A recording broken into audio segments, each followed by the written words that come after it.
అయితే అంబటి రాంబాబు గారు మాట్లాడినటువంటి మాటలు చూసాం. తర్వాత వచ్చేసి లిక్కర్ స్కామ్కి సంబంధించి వైఎస్ జగన్మోహన్ రెడ్డికి సంబంధించినటువంటి వ్యవహారం చూస్తున్నాం. ఆయనకి ఏదో ఈడీ నోటీసులు వచ్చని చెప్పేసి ఎస్పెషల్లీ తెలుగుదేశం పార్టీ సోషల్ మీడియాలో భారీగా ప్రచారం కూడా జరుగుతున్నటువంటి పరిస్థితి. సో ఏమంటారు? గుడ్ మార్నింగ్ అండి రాజు గారు, మీకు ప్యానెల్లో ఉన్న ప్రతినిధులకు అట్లాగే వీక్షకులకు నమస్కారం.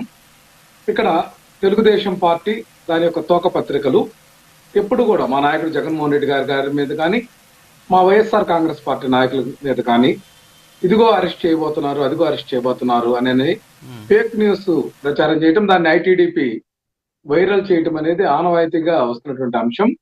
ఇక్కడ మనం ఒకటి గమనించాలి రాజు గారు, గతంలో కూడా సెకీ ఒప్పందం లేదు, అవినీతి జరిగిందని చెప్పేసి అమెరికాలో కూడా దాని మీద విచారణ జరుగుతుంది. రేపో మాపో జగన్మోహన్ రెడ్డి గారిని అరెస్ట్ చేస్తున్నారని చెప్పేసి 1.5 సంవత్సరాల క్రితం ప్రచారం చేసినటువంటి విధానం చూసుకుంటే, ఇదంతా కూడా డైవర్షన్ పాలిటిక్స్ లో మరొక ఎపిసోడ్ గా, మరొక మైండ్ గేమ్ గా మనం ఆలోచన చేయాల్సి వస్తుంది.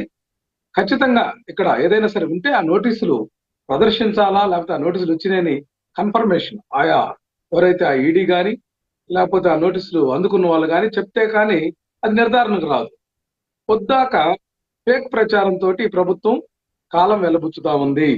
తాము ఇచ్చినటువంటి ఏ ఒక్క హామీని అమలు చేయలేక చతికిలబడింది, అవినీతిలో పరాకాష్ఠకు చేరింది, అట్లాగే లా అండ్ ఆర్డర్ లో టోటల్ గా వైఫల్యం చెందినటువంటి అంశం కానీ, ప్రజలకు ఏ మాత్రం కూడా న్యాయం చేయకుండా తమ యొక్క అవినీతి కార్యక్రమాలతోటి ఆస్తులను పోగేసుకునే దానికి ప్రాధాన్యత ఇస్తూ విపక్షంగా ఉన్నటువంటి నాయకుల మీద గట్టిగా ఆ ప్రభుత్వం యొక్క అక్రమాలను కానీ, అవినీతి చర్యలను కానీ, లేకపోతే హామీలు ఇచ్చి మోసం చేసినటువంటి విధానాన్ని కానీ ప్రజాక్షేత్రం ఎండగట్టేటువంటి నాయకత్వాన్ని అణచివేయాలనేటువంటి లక్ష్యంతో పోలీస్ శాఖను తమ అధికారాన్ని దుర్వినియోగం చేస్తున్నటువంటి ప్రయత్నంలో భాగమే ఇదంతా కూడా. అట్లాగే మీడియాలో కూడా ఇప్పుడు సోషల్ మీడియాలో ఫేక్ ప్రచారం చేశారని అనేక కేసులు మా యొక్క సోషల్ మీడియా కానీ, అట్లాగే వైఎస్ఆర్సీపీ సానుభూతి పరుల మీద కానీ కేసులు పెట్టి అరెస్ట్ చేసినటువంటి వాళ్ళు ఐటీడీపీ వాళ్ళని ఒక్కరినన్నా అరెస్ట్ చేశారు చూపిమనండి. ఇదంతా కూడా ఫేక్ ప్రచారం.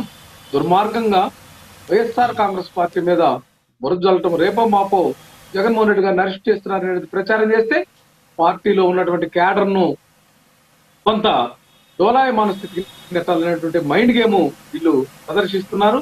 వైఎస్ఆర్ కాంగ్రెస్ పార్టీకి ఇవన్నీ కొత్త కాదు. మా నాయకుడు జగన్మోహన్ రెడ్డి గారు నిశ్చింతగా ఏదైతే ఒక పట్టుదలతోటి సాగిస్తున్నటువంటి ప్రయాణానికి ఖచ్చితంగా ప్రజల మద్దతు ఉంది.